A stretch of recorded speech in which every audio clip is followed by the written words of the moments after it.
Hi everyone, and welcome to the December Family First Sunday. Today we'll be exploring bookmaking. We'll be looking at Edward Ruscha's accordion-style book, Every Building on Sunset Strip. Ruscha used interesting methods to take his photos. For this book, he got into his pickup truck and drove slowly down Sunset Strip, a popular site for cruising and well known for its nightlife. To take the photographs, he drove with a camera in the bed of his truck, which took shots at different times. His accordion book is 25 feet long when fully opened. Our do-it-yourself project is inspired by Ruscha's work from the UCR ARTS collection. After learning about the history of books and bookmaking, you can make your very own books featuring photos or drawings of your important memories or favorite places by following the instructions in this video. Now, without further ado, let's get into the history of books. From papyrus scrolls to the ebook, books and bookmaking dates back thousands of years. Before books, people told stories. Telling stories became an important part of life for early humans.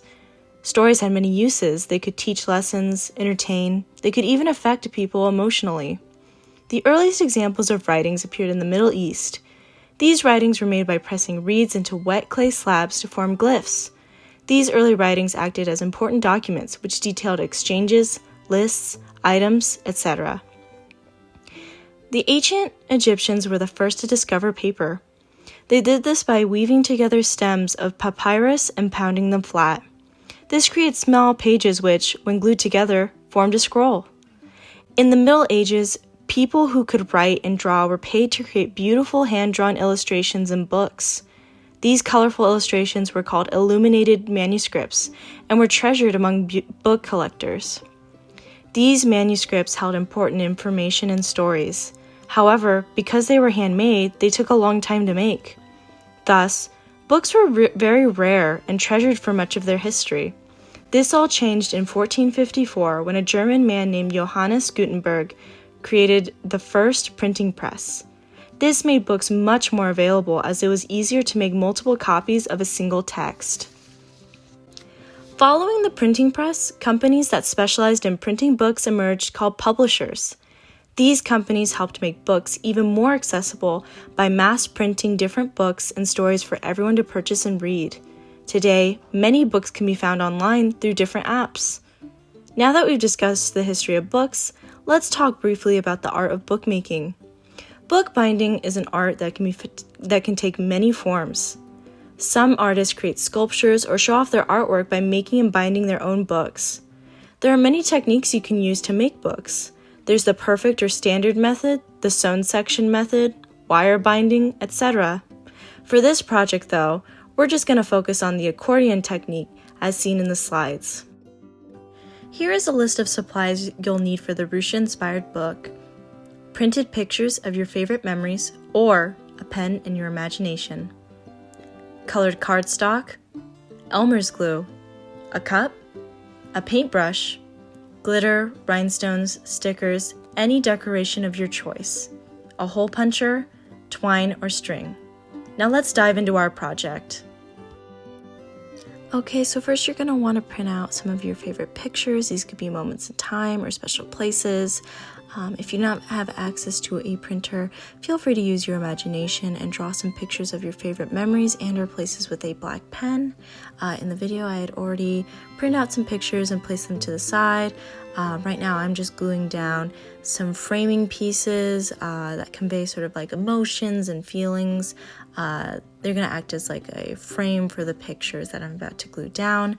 So again, feel free to use colors that express important ideas and emotions for your memories.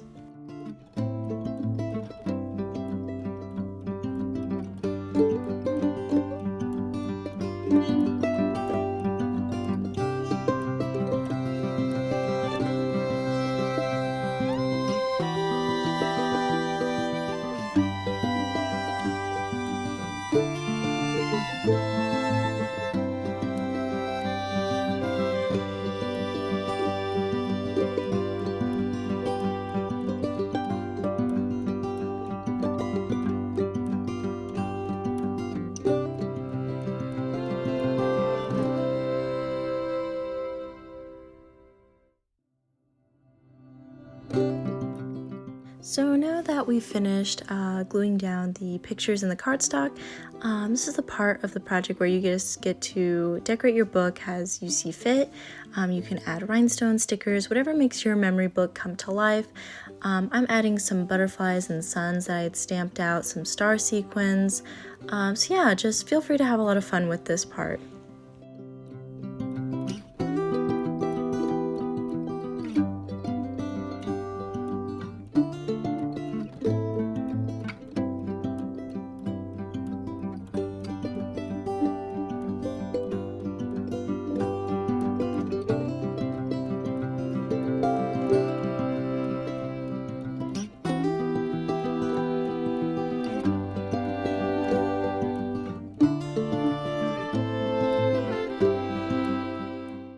So once you finish decorating your pages and after they've dried, lay your framed pictures down and closely together, and then on small scraps of paper, write some poetic descriptions of each photo.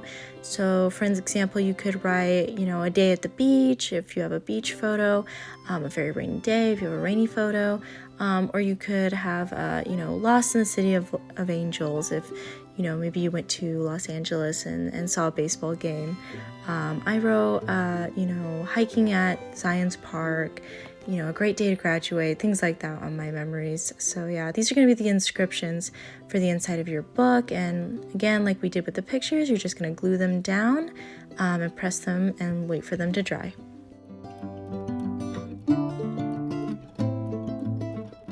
So once you've finished decorating and labeling your memories, you're going to lay them face down.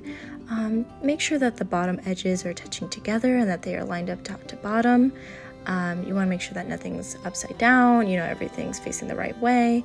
And once you've done that, we're going to punch 2 holes along the side of the cardstock, one in the upper corner and one in the lower corner. And that's so we can tie a piece of string into the holes and bind our pictures together later. Once everything's said and done, you should have all your photos tied together in a row.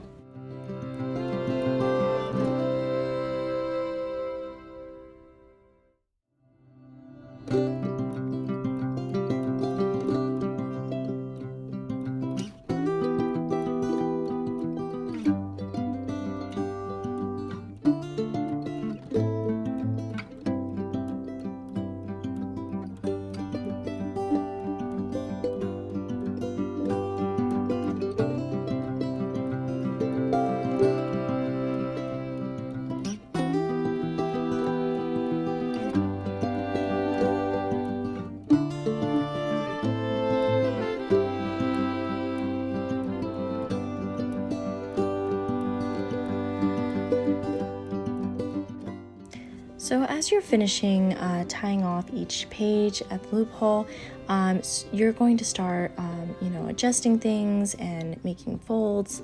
You're going to fold the pages along the places where you strung up each page, and these little folds are going to create the accordion look of your book. And also feel free to make any adjustments. You want to be flexible and able to move, while also keeping everything close together.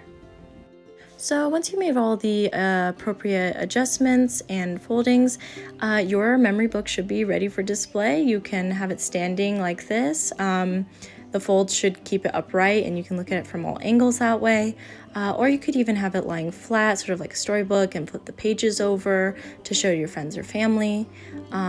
We're just so happy to share this with you. We hope you guys have a blast, and we're really curious to see what you guys come up with.